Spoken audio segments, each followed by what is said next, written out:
This textbook says the humans have an appendix that is vestigial. You don't need it anymore. That's stupid. You need your appendix. It's part of your immune system, okay? If your appendix is taken out, you're going to have a serious problem. Now, sometimes you have to take it out. I understand, okay? It beats dying. But the appendix is required to activate killer B cells in your immune system, just like the thyroid activates killer T cells. If you take your appendix out, you got a much better chance of getting quite a few diseases. It's not vestigial. Just because you can live without it, so what? You can live without both your legs and both your arms and both your eyes and both your ears also. Doesn't prove you don't need it. This textbook says the whale has a vestigial pelvis. Yes, boys and girls, the whales have a vestigial pelvis and leg bone that serve no purpose. Just imagine whales walking around. It's true. Well, these are the bones they're talking about right there. Just imagine the whale walking around. Almost all whales have these. You know, I have tried to imagine them walking around, and I can't. It says the whale's pelvis is evidence of its evolution from four-legged land-dwelling mammals. That's stupid. Those little bones are anchor points that special muscles attach to that allow the whales to reproduce. Without those special muscles and those special bones, you don't get any more baby whales.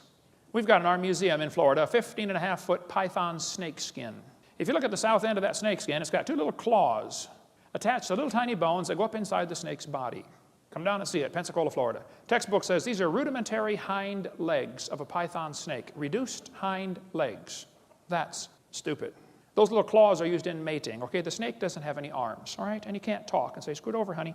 This has nothing whatsoever to do with walking on land, all right? It has to do with getting baby snakes. That's stupid, okay?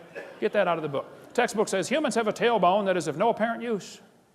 That's stupid. I was in a debate one time and this atheist said, Hovind, I got proof for evolution. Humans have a tailbone they don't need anymore. I said, Mr. Patterson, I taught biology and anatomy. I happen to know there are 9 little muscles that attach to the tailbone, without which you cannot perform some valuable functions.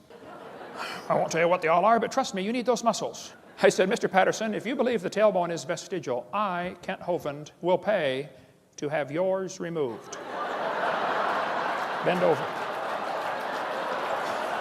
He did not volunteer. Textbook says the coccyx is a small bone at the end of the human vertebral column. It has no present function and is thought to be the remainder of bones that once occupied the long tail of a tree-living ancestor. This is what your kids are being taught in school, folks. Look, I hate to say this, but the problem in the textbooks is not fixable in the short term. Get your kids out. The ship is going down. Get them out.